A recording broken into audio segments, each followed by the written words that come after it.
بسم اللہ الرحمن الرحیم وَيَخِرُّونَ لِلْأَذْقَانِ يَبْكُونَ صدق اللہ مولانا العظیم۔ میں آپ کو تھوڑی دیر کے لیے اس زمانے میں لے جانا چاہتا ہوں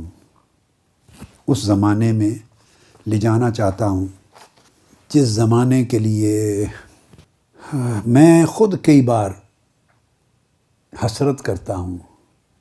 اللہ پاک نے جو عطا کیا وہ اتنا زیادہ ہے کہ میں تو الفاظ میں اس کا شکر بھی ادا نہیں کر سکتا، مگر انسان ہے۔ کبھی کبھی آپ میری خواہش پوچھیں یا میری حسرت پوچھیں یا میری تمنا پوچھیں تو کبھی کبھی خیال آتا ہے جس زمانے کی اب بات شروع کرنے لگا ہوں، کاش میں اس زمانے میں ہوا ہوتا، کاش میں اس زمانے میں پیدا ہوتا، اور اس زمانے کے وہ لوگ جن کو اس نے بکا دی تھی، جن کو اس نے اپنا عشق دیا تھا، جن کو اس نے اپنی معرفت دی تھی، جن کے حجابات اٹھا دیے تھے اور جو اس کی تجلیات کے سمندروں میں غوطہ زن رہتے تھے، اور ایک چیخ، کئی عاشق ایسے تھے کہ ایسے حالات ان پر طاری ہوتے کہ چیخ نکلتی اور ان کی روح قفس عنصری سے پرواز کر جاتی۔ بعض اوقات خیال آتا ہے کاش میں بھی اس زمانے میں ہوتا، ان عاشقوں کے ساتھ رہتا، ان کی مجلس میں ہوتا، شاید میری بھی کبھی ایک چیخ نکل گئی ہوتی اور اس چیخ سے میری روح بھی قفس عنصری سے پرواز کر جاتی۔ وہی بہتر ہوتا ہے جو اللہ کا امر میں ہو۔ جو کچھ بکا لذت توحید جس کو نصیب ہو جاتی ہے اس کو گریہ و زاری نصیب ہوتی ہے، یاد رکھ لیں۔ جس کو لذت توحید نصیب ہوتی ہے اس کو آہ و بکا نصیب ہوتی ہے، اور جسے بکا اور گریہ نصیب نہیں ہوتا، جس کی آنکھیں بھیگتی نہیں ہیں،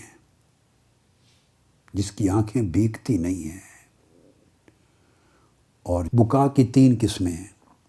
ایک بکا العین، آنکھوں کا رونا، ایک بکا القلب، دل کا رونا، اور ایک بکا السر، باطن کا، روح کا رونا۔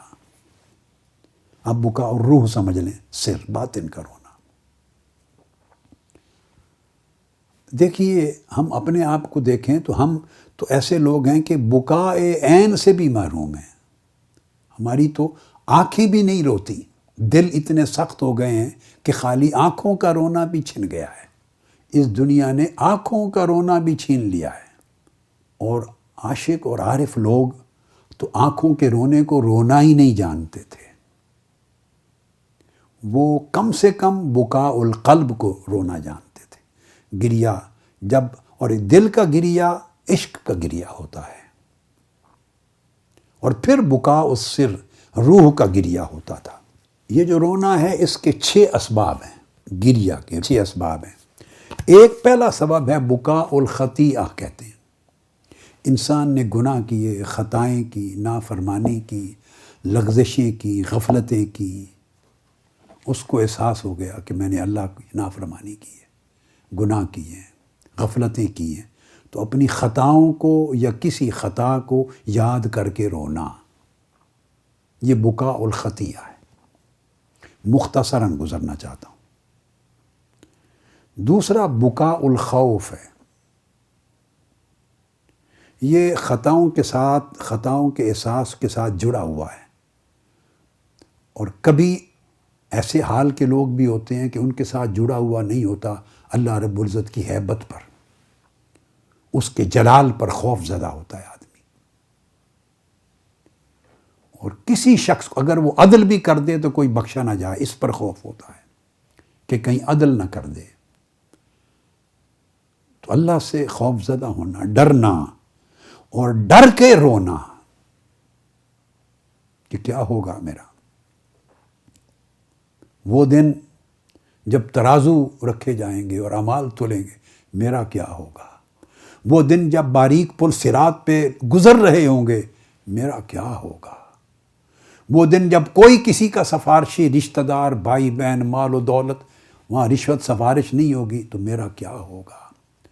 وہ دن جو ایک چھوٹا چھوٹا رائی کے دانے کے برابر عمل تولا جائے گا اور مخفی چیزیں بھی نامہ اعمال میں رکھ دی جائیں گی، تو کیا ہوگا؟ قبر میں جاؤں گا تو سوال ہوں گے تو کیا ہوگا؟ جواب دے پاؤں گا یا نہیں؟ آقا علیہ الصلوۃ والسلام کو پہچان پاؤں گا یا نہیں؟ قبر کے مشکل مرحلے کیسے عبور ہوں گے؟ تو یہ چیزیں سوچ سوچ کے رونا، یہ بکاء الخوف ہے، یہ بکاء الخطیہ سے اوپر درجہ ہے، اس سے اونچا درجہ ہے۔ صرف گناہوں خطاؤں کو یاد کر کے نہیں، بلکہ خوف الہی میں رونا، خوف آخرت میں رونا، خوف قبر میں رونا۔ اس سے اونچا پھر ایک درجہ اور ہے، بکاء الفقد۔ اللہ رب العزت نے آپ کو کوئی نعمت دی، کوئی کرم کیا، احسان کیا، وہ نعمت چھن گئی۔ آپ کو عبادت میں لذت آتی تھی، تلاوت قرآن میں لذت آتی تھی، نماز کا شوق تھا، مصلی پہ کھڑے ہوتے تھے ایک کیفیت ہوتی تھی، مجلس میں بیٹھتے تھے ایک کیفیت ہوتی تھی، اس کیفیت سے آپ اللہ کے ساتھ جڑنے کی خواہش کرتے تھے، محسوس کرتے تھے جیسے بوجھ اتر رہا ہے، محسوس کرتے تھے کہ میں عالم بالا کے ساتھ جڑ رہا ہوں، محسوس کرتے تھے کہ طاعتوں کا اضافہ ہو رہا ہے، محسوس کرتے تھے کہ اس طرح گناہوں کے بوجھ سے نجات مل رہی ہے۔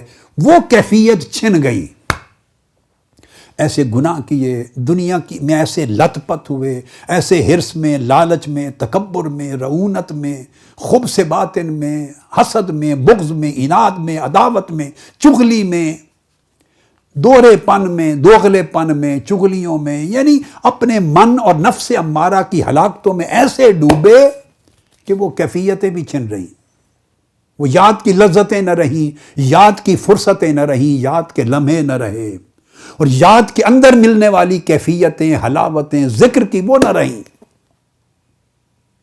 تو جب اللہ کی کوئی نعمت، خواہ دنیاوی نعمت ہو، میں نے روحانی نعمتوں کا ذکر کر دیا، کیفیتوں کا، جب وہ کیفیت چھن جائے اور بندہ اپنے آپ کو تھوڑا نیچے محسوس کرے تو اس کے فقد نعمت پر رونا، احساس کر کے کہ میری کیفیت وہ نہیں رہی، اس پر رونا کہ باری تعالیٰ مجھے معاف کر دے، میری کیفیت مجھے لوٹا دے، تیری یاد کرتا تھا لذت آتی تھی، تیرے حضور سجدہ ریز ہوتا تھا کیف ملتا تھا، تیرا ذکر کرتا تھا حلاوت ملتی تھی، اب وہ نہیں ملتی، اس پر رونا۔ اور بندہ جو ان چیزوں کے ساتھ یوز ٹو ہوتا ہے، تو محنت زیادہ کرنی پڑتی ہے۔ ہم جتنے دین کے کام میں مشغول ہوتے ہیں، تو اس کام کو ہم اس کے عادی ہو جاتے ہیں، اور عادی ہو جاتے ہیں تو ڈوز بڑھانی پڑتی ہے، ورنہ کیفیتیں چلی جاتی۔ آپ یوں لیں، شوگر کا ایک مریض ہوتا ہے، یا بلڈ پریشر کا مریض ہے، یا اور کوئی تکلیف ہو، ایک لائٹ چھوٹی سی ڈوز کے ساتھ کام چل جاتا ہے، لیتے لیتے کئی سال ہو جاتے ہیں۔ نیند کے لیے لوگ ٹیبلٹس لیتے ہیں، کئی سال ہو جاتے ہیں، نیند آ جاتی ہے ہلکی سی، ایک وقت میں بندے کی باڈی یوز ٹو ہو جاتی ہے، اور پھر وہ ڈوز بڑھانی پڑتی ہے، ڈوز چینج کرنی پڑتی ہے، تب جا کے نیند آتی ہے۔ تو جس خوراک سے پہلے نیند آتی تھی، اس خوراک سے اب نہیں آتی۔ جتنی خوراک سے پہلے بلڈ پریشر کنٹرول ہوتا تھا، اس خوراک سے اب کنٹرول نہیں ہوتا۔ جس خوراک سے پہلے کولیسٹرول لیول بلڈ میں ٹھیک رہتا تھا، اب نہیں ہوتا، بڑھتا ہے۔ تو ڈوز ڈاکٹر بڑھاتے ہیں، ڈوز، یا میں نکتہ بتا رہا ہوں، ڈوز وہ بڑھاتے جاتے ہیں۔ دن کے ایک وقت دیتے تھے، اب 2 ٹائم ڈاکٹر نے کہا 2 ٹائم شروع کر لیں۔ ایک سٹیج آتی ہے، چلتے چلتے شوگر کے پیشنٹ کو انسولین پہ لگا دیتے ہیں، 3 ٹائم دیتے ہیں۔ دنیا میں ایک مثال اس لیے دی ہے تاکہ سمجھنا آسان ہو جائے، بھئی جس طرح آپ اپنی جسمانی صحت کے لیے ڈوز بڑھاتے ہیں عمر کے ساتھ ساتھ، تو تب جا کے وہ نتائج اچیو ہوتے ہیں جو شروع میں تھوڑی سی ڈوز سے اچیو ہو گئے تھے۔ آپ منہاج القرآن میں داخل ہوئے تھے، آپ نے یہ مجلسیں شروع کی تھی سننا، صحبتوں میں بیٹھنا، اس ذکر کو سننا، اس معرفت کو لینا اور دعوت کو دینا، اس نیکی کے کام میں انوالو کرنا۔ تھوڑی سی ڈوز سے آپ پر کیفیت طاری ہوتی تھی۔ میں پوری دنیا کے اپنے بیٹوں کو، بیٹیوں کو، بھائیوں کو، بہنوں کو ایک بڑی گہرائی کی بات سمجھا رہا ہوں۔ کیفیت ہوتی تھی، دعوت کے کام میں لذت آتی تھی، دل لگتا تھا، ایک کیفیت ملتی تھی، ڈوز سے کام ہو جاتا تھا، آپ بڑھتے رہتے تھے۔ وقت جو گزرتا گیا، ماحول بنتا گیا، طبیعت یوز ٹو ہو جاتی ہے، اور نفس پھر سمجھیں جب نفس اور شیطان دیکھتے ہیں کہ اس کو تو لذت مل رہی ہے، دین میں حلاوت مل رہی ہے، کیفیت مل رہی ہے اور آگے آگے بڑھتا جا رہا ہے، تو نفس بھی کوئی چھوٹی چیز نہیں ہے کہ غافل ہو کے دب کے بیٹھ جائے، سرنڈر کر جائے، شکست کھا جائے، ایسا نہیں ہے۔ وہ بھی اپنے طریقے بڑھاتا ہے، نفس اور شیطان مل کے پھر وہ آپ کو یوز ٹو کرتے ہیں، تو اتنا یوز ٹو کرتے ہیں کہ آپ پھر دین کی ان کیفیتوں کو روٹین میں لے لیتے ہیں۔ اب سمجھتے ہیں ساری باتیں نئے آنے والوں کے لیے، ہم تو بڑے پرانے لوگ ہیں، ہم نے تو 80s کے زمانے میں یہ سب کچھ سن لیا تھا، بس سن لیا تھا اور لیا تھا، ہم نے بڑی شب داریاں کی ہیں، ہم نے بہت حلقات ذکر کیے ہیں، بڑے درود پاک پڑھے ہیں، بہت روئے ہیں، بہت یہ جو سارا کچھ ہے بھائی یہ اس طرح ہے، یہ ساتھ ساتھ چلتا رہے گا تو خیر محفوظ رہے گی۔ یہ لوہے کے سپرنگ کی طرح ہے زندگی، آپ ایک طاقتور سپرنگ ہو، آپ اس کو دبا کے رکھ لیں، یہ نفس ہے، دبائیں تو دب جاتا ہے، آپ سارا دن دبا کے کھڑے رہیں، سارا دن تو دبا رہے گا آپ کے سامنے۔ جس لمحے آپ تھکے اور آپ نے تھوڑا سا ہاتھ کو اوپر کیا، دباؤ کو نرم کیا، وہ اتنا اٹھائے گا، نرم کیا اتنا اٹھائے گا، ہاتھ اٹھایا تو چل کے پھر پہلی جگہ پہ کھڑا ہو جائے گا۔ نفس کی کیفیت آپ سمجھیں اس لوہے کے سپرنگ کی طرح، یہ کبھی ختم نہیں ہوتا۔ ہم کیا کرتے ہیں، ایک وقت گزرنے کے بعد اب ہم مینجمنٹ میں آ جاتے ہیں، عہدے آ جاتے ہیں، منصب آ جاتے ہیں، تنظیمی ذمہ داریاں آ جاتی ہیں، منصب، اب ہم اوروں کو بلاتے ہیں اور توقع کرتے ہیں کہ اب وہ کیفیات دوسروں میں ہوں اور ہم اس سے بالا ہو گئے، ہم اپنا ہاتھ اپنے سپرنگ سے اٹھا لیتے ہیں، وہ سپرنگ ایک سیکنڈ میں اٹھ کے وہیں آ جاتا ہے جہاں سے شروع ہوا تھا، پھر وہیں آ جاتا ہے۔ یہ ایسی چیز نہیں ہے کہ دب کے فار ایور ختم ہو جائے، ہاتھ اٹھائیں گے اب یہ اٹھے گا نہیں، یہ اسی وقت اٹھ جائے گا۔ اس لیے اس کو نفس امارہ کہا ہے قرآن مجید نے، میم پر شد لگائی ہے، امارہ، یہ تکڑا کھڑا رہتا ہے۔ پھر شیطان ہمیشہ کھڑا رہتا ہے، جو آپ نیکی میں آگے بڑھتے ہیں، نفس اور شیطان تو الائنس کر کے بڑی سے بڑی طاقتور تدبیریں بناتے رہتے ہیں، تو آپ کے اندر سے لذت کو ختم کر دیتے ہیں، حلاوت کو ختم کر دیتے ہیں، کیفیات کو ختم کر دیتے ہیں۔ جب اندر لذت عبادت نہ رہی، کیفیت نہ رہی، رونا نہ رہا، بکا نہ رہا، آنکھوں کا بھیگنا نہ رہا، دل کا تڑپنا نہ رہا، اندر کی من کی کیفیات نہ رہی، تو پھر آپ کو اس عبادت کے، دعوت کے، تبلیغ کے، ذکر کے، تلاوت کے عمل میں وہ شغف نہیں رہتا، لذت نہیں رہتی، پھر شغف نہیں رہتا۔ جیسے آپ کھانا کھائیں تو لذیذ ہو تو بہت کھایا جاتا ہے، اور لذیذ نہ ہو، پرہیزی کھانا ہو تو آدمی تھوڑا سا کھاتے ہیں، چلو جان چھوٹتی ہے، تھوڑا کھا لیتے ہیں۔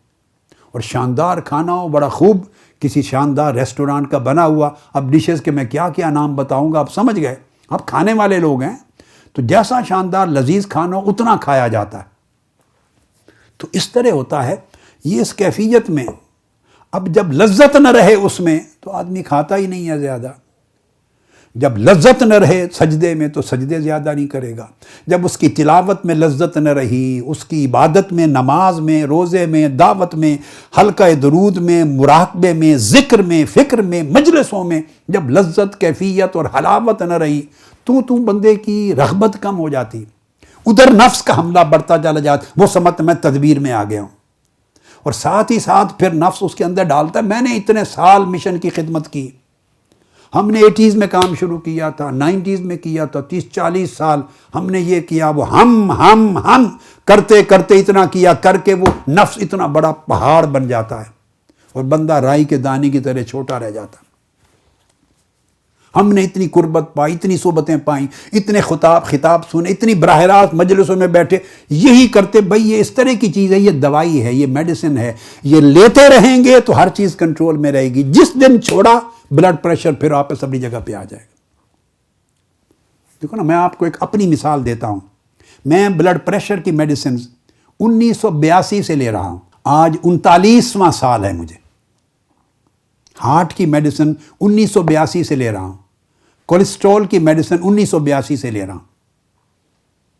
ایک سمپل میں آپ کو اپنے، اور یہ مثال آپ سب جو میڈیسن پر ہیں اپنے اوپر آسانی سے سمجھ لیں گے، میں آپ کو ایک مثال، میری تینوں چیزیں نارمل رہتی ہیں، بلڈ پریشر بھی 100% نارمل رہتا ہے، 100%، کولیسٹرول بھی الحمدللہ نارمل رہتا ہے، اور ہارٹ کی باقی کنڈیشن بھی ٹھیک رہتی ہیں، مگر کیسے ٹھیک رہتی ہیں کہ میں 39 سال سے ایک دن کا ناغہ نہیں کیا اس میڈیسن کا، ان میں سے کسی ایک میڈیسن کا ایک دن کیا، کسی ایک ٹائم کا ناغہ نہیں کیا 39 سال سے۔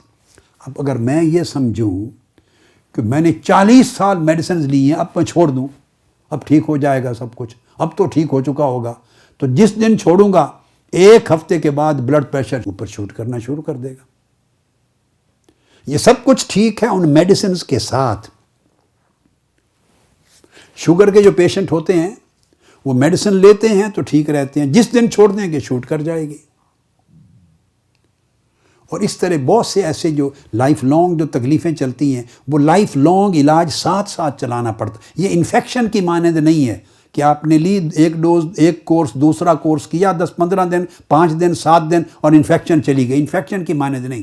یہ عمر بھر ساتھ رہنے، نفس عمر بھر ساتھ رہتا ہے ہمارا، عمر بھر یہ وہ روحانی امراض ہیں نفسانی جو ساتھ رہتی ہیں، تو ان کی میڈیسن اسی ڈوز، بلکہ اس ڈوز کی نہیں، وقت کے ساتھ ساتھ ڈوز بڑھاتے چلے جائیں اور عمر بھر لیتے رہیں تب کام آتی۔ تو میری 3-4 مرتبہ 39 سالوں میں ڈوزز چینج کی ہیں، ڈاکٹر نے بڑھائی بھی ہیں اور میڈیسن چینج کی، چونکہ لیتے لیتے ایک میڈیسن اپنا اثر چھوڑ گئی۔ بلڈ تھینر مثلا میں لیتا تھا، مثال دے رہا ہوں، 30 سال لیا پھر چینج کیا انہوں نے، کولیسٹرول کے لیے میڈیسن چینج کی، تو لوگ بلڈ پریشر کے لیے چینج کرتے۔ ایک چیز جب یوز ٹو ہو جاتا ہے بندہ تو پھر ڈاکٹر میڈیسن چینج کرتے ہیں، تو نہ ناغہ بھی نہیں کر سکتے، ڈوز بھی بڑھاتے رہتے ہیں، حسب ضرورت ڈوز کو، میڈیسن کو بدلتے بھی رہتے ہیں۔ یہ 3 چیزیں اسی کو اپلائی کر لیں اپنی کام میں، یہ کامن زندگی ہے۔ جو جسمانی دنیا میں ہوتا ہے اسی طرح کا نظام روحانی دنیا میں ہے، وہی نفسانی دنیا میں، وہی روحانی دنیا میں ہے، صرف اس کے علاج روحانی ہیں، امراض روحانی تھے، ادھر امراض جسمانی ہیں سو علاج بھی جسمانی ہے، مگر نظام ایک ہی ہوتا ہے۔ لہذا رفقا، اراکین، کارکنان، وابستگان، قائدین، کام کرنے والے پھسل جاتے ہیں ایک سٹیج پہ اوپر آ کر۔ نفس اور شیطان مدتوں 100 سال کی سفر طے کیا ہوا، بعض اوقات ایک ٹھوکر میں آدمی پھسل کے گمراہ بیٹھ جاتا ہے۔ یہ ایسی چیز نہیں ہے کہ آپ نے 30 سال لگا دیے، 40 سال لگا دیے، 20 سال لگا دیے، اب آپ کو گارنٹی مل گئی، اب جو چاہیں کرتے پھریں، اب آپ اتنی محنت کریں یا نہ کریں مگر آپ محفوظ ہو گئے۔ ایسا نہیں ہوتا، ایسا کوئی قاعدہ، کوئی کلیہ، کوئی اصول نہیں ہے دین میں، شریعت میں، طریقت میں، تصوف میں، معرفت میں، حقیقت میں، ضابطے میں، سلوک میں کوئی قاعدہ نہیں۔ اگر کوئی ایسا سمجھتا ہے وہ جھوٹ ہے، وہ بہکاوے میں ہے، نفس اور شیطان کے بہکاوے میں ہے، یہ جہالت ہے اور اس کے سوا کچھ نہیں۔ زندگی میں اول دن سے آخر دن تک بندہ محتاج ہے، ہر وقت محتاج ہے، 100% کبھی محفوظ نہیں ہے۔ 100% محفوظ کون ہے؟ جنہیں اللہ نے معصوم پیدا کیا، جنہیں معصوم پیدا کیا ان پر اللہ پاک کی عصمت کی اور حفاظت کی گارنٹی ہے، وہ محفوظ ہے۔ جو معصوم نہیں ہے وہ جتنی محنت جاری رکھیں گے اتنی حفاظت جاری رہے گی، اتنی اللہ کی مدد و نصرت جاری رہے گی۔ عمر کے جس حصے میں جتنے زمانے کے بعد، اب نماز آپ پڑھتے ہیں، میں آپ کو چند مثالیں دوں اور بات سمجھ آ جائے، اب پنجگانہ نماز پڑھتے ہیں، کیا کوئی شخص ایسا سوچ سکتا ہے کہ میں نے 40 سال پڑھی، 50 سال پڑھی، میں نے 60 سال نماز پڑھی، اب ضرورت نہیں، اب میں چھوڑ دوں، میں نے بہت پڑھ لی؟ کیا ایسا ممکن ہے؟ شریعت کا قاعدہ نہیں ہے، مرتے دم تک اس پر باج فرض ہے۔ تو اب نماز نہیں، جس دن چھوڑیں گے بے نمازی ہو جائیں گے۔ تو آپ کہیں گے میرے پچھلے 50 سال کہاں گئے؟ بھئی وہ ہر روز کا ایک قرض تھا، وہ ہر روز کا ایک عمل تھا، اگلے دن کی الگ 5 نمازیں تھیں، وہ پچھلی دن کی 5 نمازیں آپ کے اگلے دن کو کمپنسیٹ نہیں کر سکتی کہ چھوڑ کے تو اس کے حساب کتاب ملا لیں، ایسا نہیں ہے۔ آپ نے 60 سال عمر کے روزے رکھے تو کہیں اب ضرورت نہیں ہے، اگر صحت ٹھیک ہے تو میرے پچھلے روزے مجھے کمپنسیٹ کریں گے، ایسا کوئی روزہ کمپنسیٹ نہیں کرتا۔ کوئی فرض، کوئی واجب، کوئی طاعت، کوئی مستحب، کوئی سنت، کوئی نیکی اس طرح دوسرے کو واجب کو کمپنسیٹ نہیں کرتی، کسی بھی واجب کو کمپنسیٹ نہیں کرتی۔ تو آپ کو یہ عمل تسلسل سے جاری رکھنا ہوتا ہے، تسلسل سے۔ جو چیزیں ایک بار کرنے سے کافی ہیں اللہ نے ان کو پہلے مقرر کر دیا ہے، روزے ہیں سال میں ایک بار کافی ہے، مگر وہ رمضان کو نہیں کر سکتا کمپنسیٹ، وہ ہر سال آئے گا کرنے ہیں۔ حج زندگی میں ایک بار ہے، دیٹس اٹ۔ دوسرا عمل کمپنسیٹ اس کو نہیں کرے گا، فرضیت اور وجوب نہیں ختم ہو سکتی. تو جس کو عمر بھر کے لیے رکھا ہے تو وہ عمر بھر وہ نیکی، وہ تقوی، روزانہ کی پرہیز، وہ نفل، وہ اللہ کا ذکر، اس کی یاد، روزانہ کی طاعت. آپ اگر زندگی میں 50 60 70 سال وضو سے رہیں اور اس کے بعد کہیں بہت وضو کر لیا، طہارت کی زندگی گزاری، اب چلو اگلے چند ایک سال ٹھنڈا موسم ہے، یہ 4 5 مہینے میں بغیر وضو کے ہی نماز پڑھ لیا کروں، پچھلا وضو کافی رہے گا. تو پچھلا وضو آپ کو ایک دن بھی کام نہیں دے گا. جس دن چھوڑیں گے اسی دن ہلاک ہوں گے. تو یہی پوزیشن انسان کی نفسانی اور روحانی احوال کی ہوتی ہے. بہت لوگ، اور خاص طور پہ دینی تحریکوں اور تنظیموں میں اور جماعتوں میں کام کرنے والے لوگ، یا دین کی راہ پہ چلنے والے، دین کا عمل کرنے والے، دین کی دعوت، تبلیغ اور عبادت کرنے والے، شیطان اسی پر ان کو پھسلاتا ہے.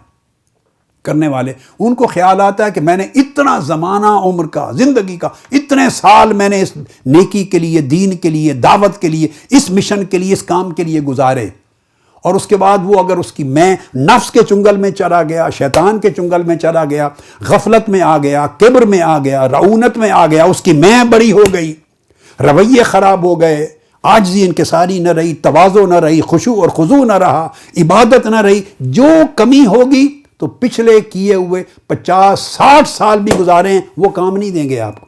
ہر روز کا الگ حساب ہے اور اس کا الگ اثر ہے. یہ وہ ایک بنیادی چیز کو کہتے ہیں فقد، جو میں نے لفظ بولا تھا، اس دن چھن جائے گی. وہ کیفیتیں کیوں چھنتی ہیں؟ آپ میں بڑا اخلاص تھا، روتے تھے، بڑی محنت کی، ساری زندگی جو اللہ کے لیے بندہ گزارتا ہے عبادت کے لیے، اگر اس میں ریاکاری، منافقت نہ ہو تو ساری خیر ہوتی ہے. مگر بندے میں غفلت آتی ہے، نفسانی کیفیت بدلتی ہے، بندہ اپنا علاج چھوڑ دیتا ہے، ریگولر ڈوز نہیں لیتا، صحبت چھوڑتا ہے، تلاوت کو چھوڑتا ہے، ذکر کو چھوڑتا ہے، مراقبے کو چھوڑتا ہے، اپنے محاسبے کو چھوڑتا ہے، تقوی کو چھوڑتا ہے، نفسانی کیفیات کا ادراک نہیں کرتا. وہ جو تغیرات اندر شروع ہوتے ہیں، اس لیے صوفیاء، اولیاء، عرفاء کہتے ہیں کہ دماغ کے دروازے پر محافظ بن کے کھڑا ہو کہ خیال داخل نہ ہونے پائے، یا دل کے دروازے پر محافظ، پہرے دار بن کے کھڑا ہو کہ خیال دل میں داخل نہ ہونے پائے. اگر داخل ہونے دیا آپ نے کوئی خیال جو خیر سے ہٹ کر ہے، جو آپ کو شر کی طرف، اللہ کی عبادت سے دور، اخلاص سے دور، یا اپنی رعونت کی طرف، یا اپنی منمانی کی طرف، یا اپنے نفس کی طرف، یا اپنی میں کی طرف لے جانے والا خیال جو ہی آئے دروازے سے باہر دھکا دے کے نکال دے، دل میں داخل نہ ہونے دے. اے بندے، اگر دل میں داخل ہو گیا تو پھر وہ بیٹھ جائے گا، وہ جم جائے گا. داخل ہو گیا تو جگہ پائے گا، جب جگہ پائے گا تو پھر وہ قصد میں بدلے گا، عزم میں بدلے گا، پھر ارادے میں بدلے گا، عمل میں بدلے گا، پھر سب کچھ برباد ہو جائے گا. اور یہ ایک ایسا عمل ہے جو پوری زندگی جاری رکھنا پڑتا ہے ہر شخص کو اپنے عمل میں. اساتذہ توجہ سے سنیں، علماء توجہ سے سنیں، قائدین توجہ سے سنیں، ہر شخص جتنی ذمہ داری پر ہے وہ ڈوز بڑھاتا چلا جائے. تو یہ بکاء الفقد کی شرح میں نے سارا بیان کیا. محسوس کرے کہ میری کیا کیفیت جا رہی ہے، کم ہو رہی ہے، اس کو کم نہیں ہونے دینا، کم نہیں ہونے دینا. یہ بکاء الفقد ہے. 3. اس کے بعد اس سے اونچا درجہ ہے بکاء الحیا. کیفیت بھی کم نہیں ہوتی، خطا کا بھی نہیں، خوف کا بھی نہیں، فقد کا بھی نہیں. ایک قسم ہے حیا کا رونا، صرف اللہ کی عظمت کا حیا آ جائے، اس کے کرم کا حیا آ جائے، اس کی شفقت کا حیا آ جائے، اس کی مہربانیوں کا حیا آ جائے، اس کی عنایتوں کا حیا آ جائے، اس کی بخششوں کا حیا کرنا. تو اس کے حیا میں رونا یہ اور بڑوں کا کام ہے، بڑے لوگوں کا. یہ بکاء الحیا ہے. 5واں بکاء الہیبہ، صرف اللہ کی عظمت کا.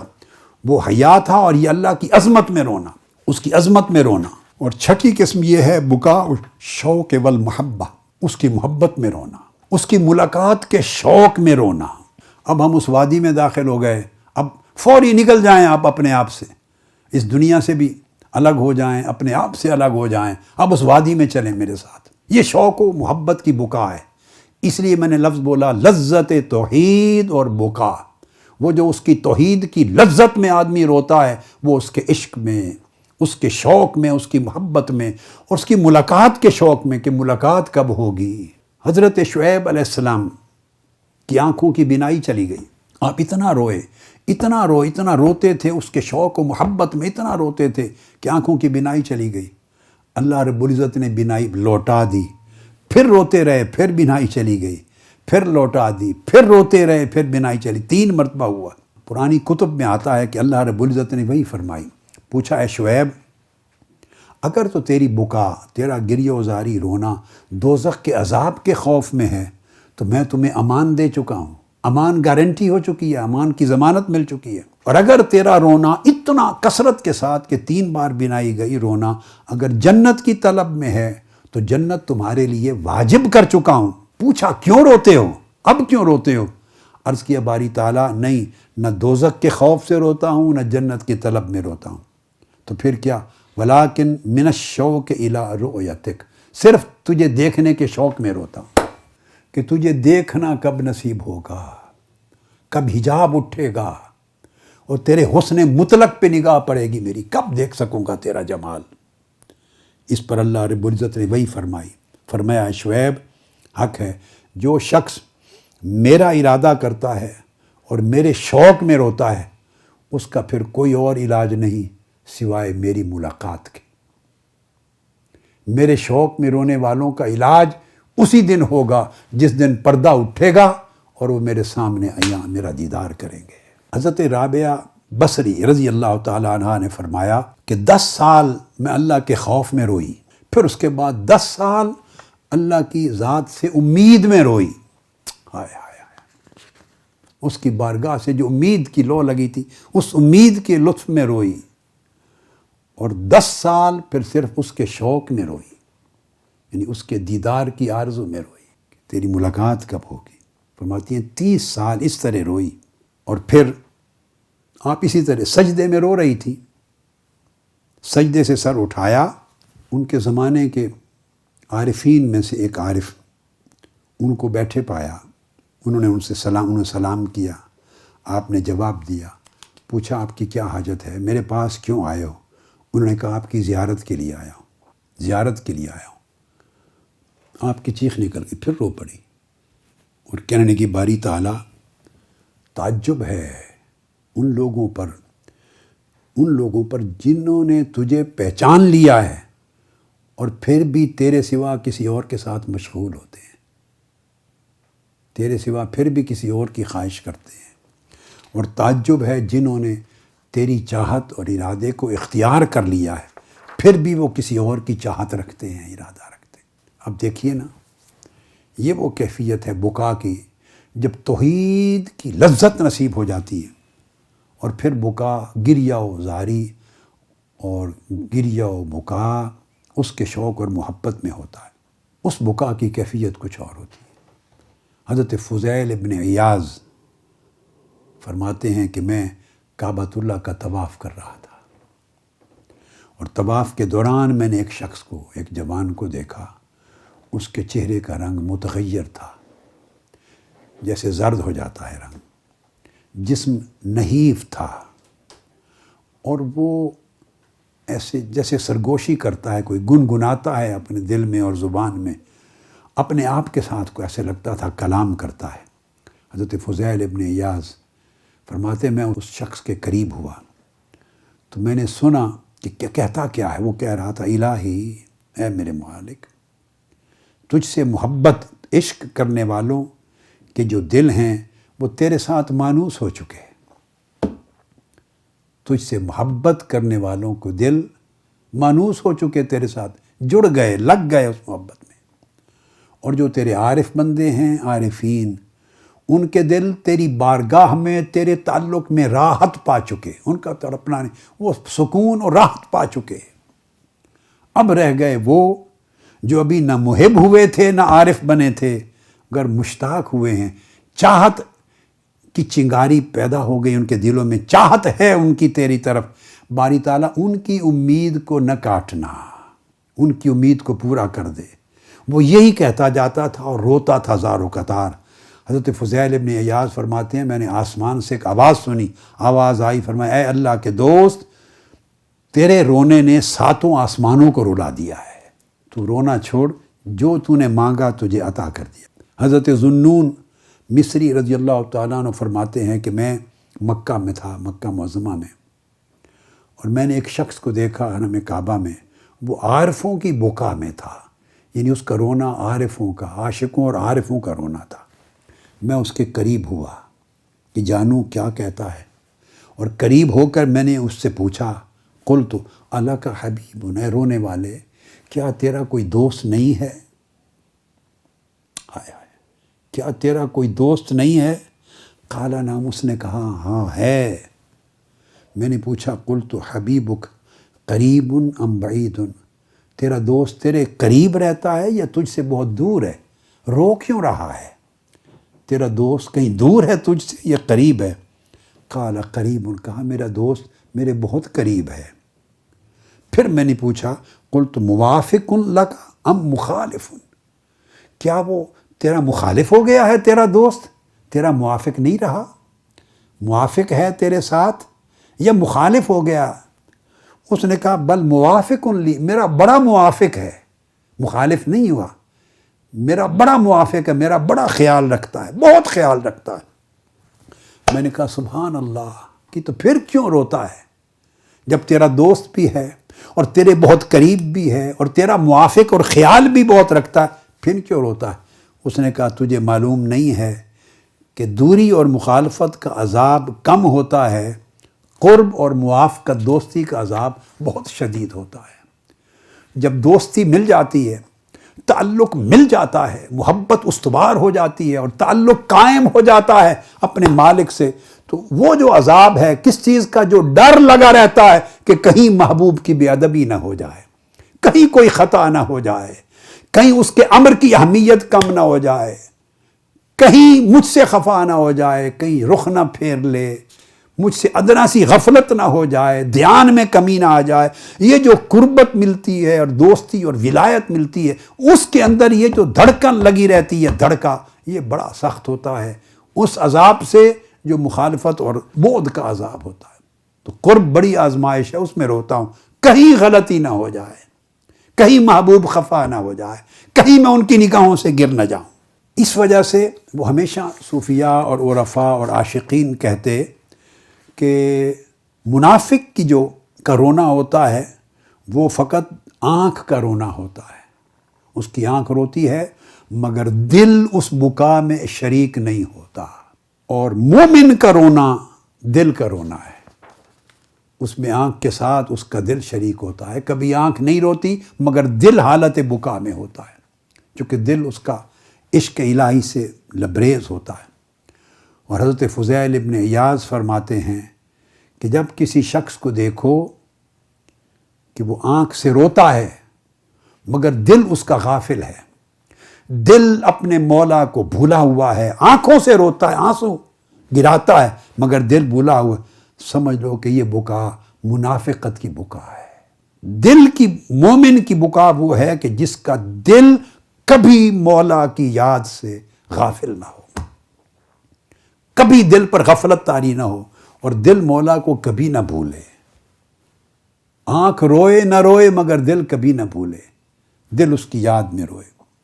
اس لیے حضرت مالک بن دینار نے اسی مضمون میں یہ کہا، آپ فرماتے اپنے نفس کو خطاب کرتے حضرت مالک بن دینار، اور خطاب کر کے فرماتے اے نفس، تو چاہتا ہے کہ آخرت میں جنت میں تو اپنے مالک اپنے محبوب کے پڑوس میں جائے، تو چاہتا ہے کہ وہاں تجھے اس کے دیدار ملیں، اس کی قربت نصیب ہو، یہ پڑوس کا معنی ہے، جنت میں اس کا پڑوس یعنی اس کی قربت نصیب ہو، اس کی ہم مجلسی نصیب ہو، اس کی ہم نشینی نصیب ہو، اور تجھے اس کا دیدار ملے، تیرا مالک تجھ سے پردہ اٹھائے، دیدار عطا کرے۔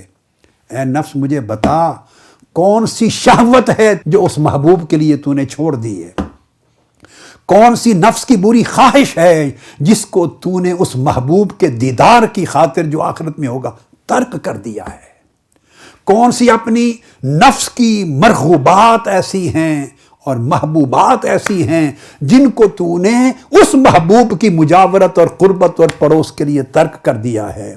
اور کون سا بعد ایسا ہے جو اللہ سے دوری ایسی ہے جو تو نے اس محبوب کے لیے اس کو اللہ کی قربت میں بدل لیا ہے، اپنے عمل سے، اپنی ریاضت سے، اپنے تقوی سے، اپنی پرہیزگاری سے، اپنے صدق و اخلاص سے، اپنی عبادتوں سے اور اپنی عبدیت سے، اور اپنے اخلاق سے اور اپنے ظاہر و باطن کو بدل کر کون سی دوری ہے جس کو تو نے قربت بنا دیا ہے، اور کون سی عداوت ایسی ہے جو تو نے اللہ کے لیے رکھی ہے، یعنی یہ چیزیں اللہ کو ناپسند ہیں اس لیے تو ان کو دفع کر دے۔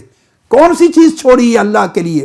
جو نفس کہتا ہے اللہ کو بے شک ناپسند ہو تو اس نفس پہ چلتا ہے، نفس کی غلامی کرتا ہے، نفس کے پیچھے فالو کرتا ہے، نفس چاہتا ہے میں کے پیچھے جاتا ہے، نفس چاہتا ہے میں بڑا، کبر کے پیچھے جاتا ہے، نفس لذت چاہتا ہے تو لذت کے پیچھے جاتا ہے، نفس شہوت پرستی چاہتا ہے تو شہوت پرستی کی طرف جاتا ہے، نفس منصب اور اپنی عزت چاہتا ہے اس کے پیچھے جاتا ہے، نفس تیرا طاقت، پاور، حیثیت کو مانگتا ہے تو حیثیت کے پیچھے جاتا ہے۔ ان ساری چیزوں میں سے بتا اس محبوب کی قربت کے لیے کون کون سی چیزیں تو نے چھوڑی ہیں، اور کون سا غصہ ایسا ہے جو اللہ کے لیے پی گئے ہو۔ بہت سے غصے ہیں وہ چاہتا ہے پی جاؤ پی جاؤ پی جاؤ، ہر بات تمہاری خواہش کی دنیا میں نہیں ہوتی، ہر معاملہ تمہاری اپنی راحت کے مطابق نہیں ہوتا، غصے بہت آتے ہیں، مگر غصہ مالک کے لیے پی جاؤ۔ کتنے غصے مالک کے لیے پی گئے ہو، کتنی معافیاں تم نے لوگوں کو دی ہیں مالک کی معافی کے لیے۔ لوگ تمہیں ناراض کرتے ہوں گے، لوگوں سے تم خفا ہوتے ہوگے، تمہارے خیال میں کسی نے تمہاری بے عزتی کی ہوگی، تمہارے خیال میں کسی نے حق تلفی کی ہوگی، تمہارے خیال میں کسی نے تمہاری ڈیو عزت جو ہے وہ تمہیں نہیں دی ہوگی، جو تم چاہتے یا سوچتے ہو، تمہارا ذہن، دل، دماغ کہتا ہے وہ تمہیں نہیں ملا ہوگا اور تم ناراض ہو گئے ہوگے۔ اور اللہ سے معافی کے طلب کی امید رکھنے والے کتنی معافیاں تم نے دنیا کے لوگوں کو دی ہیں کہ اللہ کی معافی کے طلبگار بنو۔ حضرت مالک بن دینار اس طرح اپنے نفس سے گفتگو کرتے اور کرتے کرتے ہمیشہ مجلس میں بے ہوش ہو جاتے۔ کیا وہ زمانہ تھا، کیسے لوگ تھے، ہائے ہائے ہائے۔ حضرت امام حسن بصری رضی اللہ تعالیٰ عنہ کی خدمت میں ایک شخص آیا آپ کی مجلس میں، اس نے آ کے کہا کہ حضور میری ایک بیٹی ہے، وہ بہت روتی ہے، ہر وقت روتی ہے۔ اب میں کچھ باتیں بیٹیوں کے لیے، جو بہنوں کے لیے بھی کر لوں۔ میری بیٹی بہت روتی رہتی ہے، ہر وقت روتی ہے، اور روتے روتے اس کی آنکھوں کی بینائی کم ہو کی جا رہی ہے۔ آپ میرے ساتھ چلیں، میری بیٹی کو کچھ نصیحت کریں، اور نصیحت یہ کریں کچھ اپنی جان کا خیال کر لے، کچھ نرمی کرے اپنی جان پر۔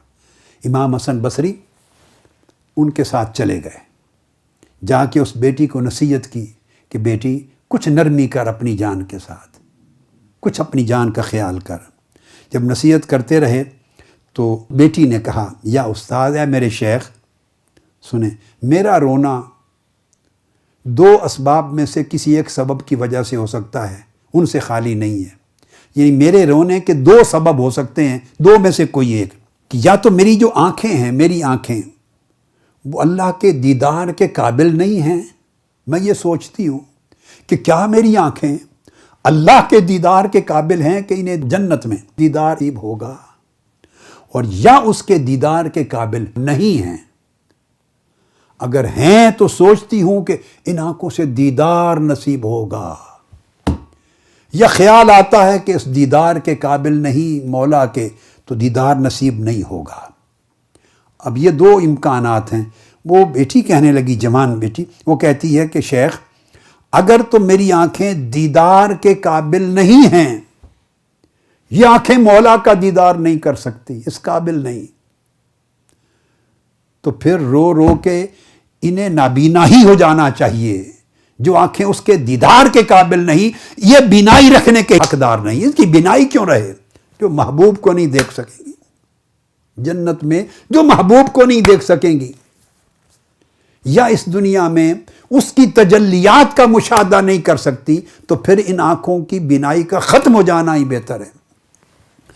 اور اگر واقعتاً یہ میری آنکھیں اس قابل ہو گئی ہیں کہ اس کا دیدار یا اس کی تجلیات کا مشاہدہ کر سکیں، تو پھر کہتی ہیں اگر یہ اس قابل ہیں تو پھر اس کے دیدار اور اس کی تجلیات کے مشاہدے کے لیے یہ 2 کیا 2000 آنکھیں بھی ہوں تو قربان ہیں۔ پھر میں شکر مندی کا روتی ہوں کہ میں مولا تو نے میری آنکھوں کو اس قابل بنا دیا ہے کہ تیرا دیدار کر سکے، تیری تجلیات کا مشاہدہ کر سکے۔ پھر شکر مندی میں روتی ہوں، اور اگر قابل نہیں تو پھر اس دکھ میں روتی ہوں۔ سیدنا امام حسن بصری رضی اللہ تعالیٰ عنہ کھڑے ہو گئے اور چلتے ہوئے کہنے لگے میری بیٹی میں تمہارے درد کا مداوا کرنے آیا تھا، میں تمہارے درد کا مداوا کرنے آیا تھا، مگر تم سے مل کر خود سراپا درد بن کے جا رہا ہوں، خود درد بن کے جا رہا ہوں۔ اور پھر فرمایا بیٹی میں تمہارے لیے طبیب اور معالج بن کر آیا تھا، مگر میں تو خود مریض بن کے جا رہا ہوں۔ کیسے لوگ تھے، ان میں کسی میں انا نہیں تھی، کوئی بڑا اپنے آپ کو نہیں جانتا تھا۔ یہ امام حسن بصری ہیں، اور ایک بیٹی ہے جوان لڑکی عاشق اللہ کی، اس کے ساتھ بات کر کے یہ کہہ کے جا رہے کوئی بڑا نہیں تھا، کوئی میں نہیں تھی۔ کتنا پاک زمانہ تھا۔ وما علینا الا البلاغ، والسلام علیکم ورحمۃ اللہ وبرکاتہ۔